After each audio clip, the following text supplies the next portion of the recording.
บัดนี้ฟ้าสว่างแจ้งภายภาคบูรพาสีทองงามประจักษ์ตาสองหน้าผาพายพูนแสงอาล้วนยำเศร้าทอปากกายแจ่มแจ้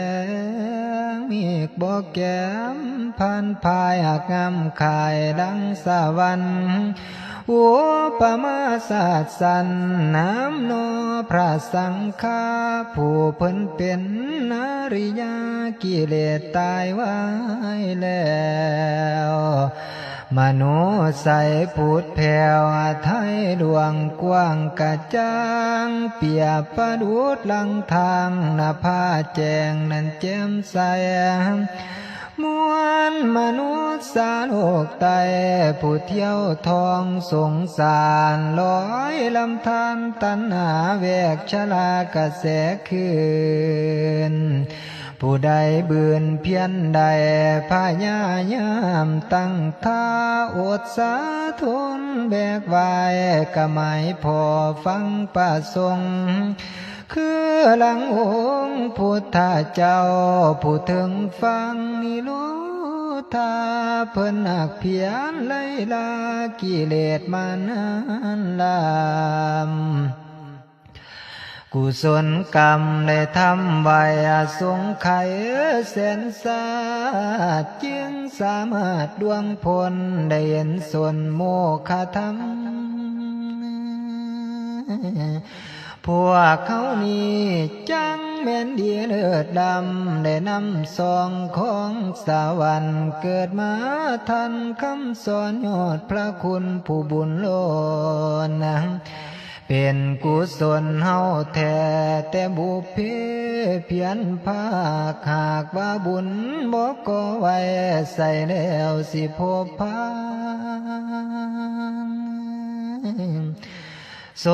กเข้าเมียเหมือนล้านจังได้พบประสบเพียร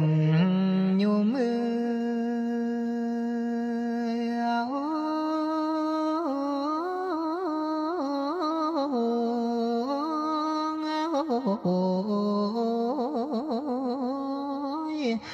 ถือว่าเป็นมงคลเลิศอุดมสมแล้ว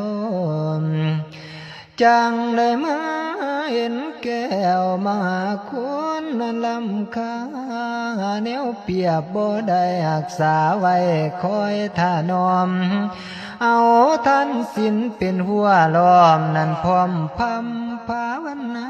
เพื่อรักษาดวงธรรมให้อยู่ในกระใจอย่าง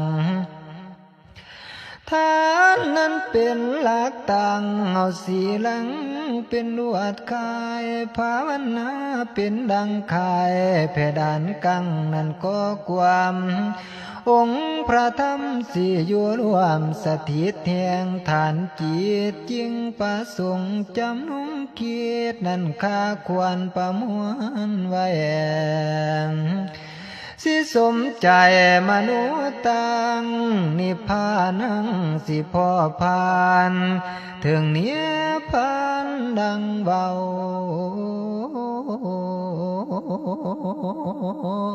อันความเศร้าแม้นบ่มีละนาศรัทธาอยู่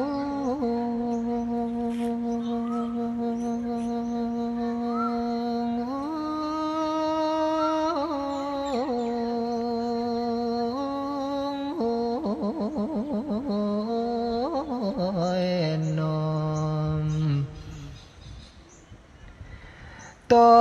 จากนี้สิแจ้งแถลงไขฐานะไม่บุญสำเร็จนั้นจากท่านการให้เสียระไม่กาเสียเบาภาวนาตลอดทั่วสามอย่างนี้เพื่อนเอื้อนหัวนั่นแนวรวมแกนพระธรรมเบื้องแรกขอ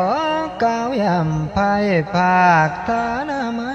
ได้แก่การทำ ทานสารทุนหนุน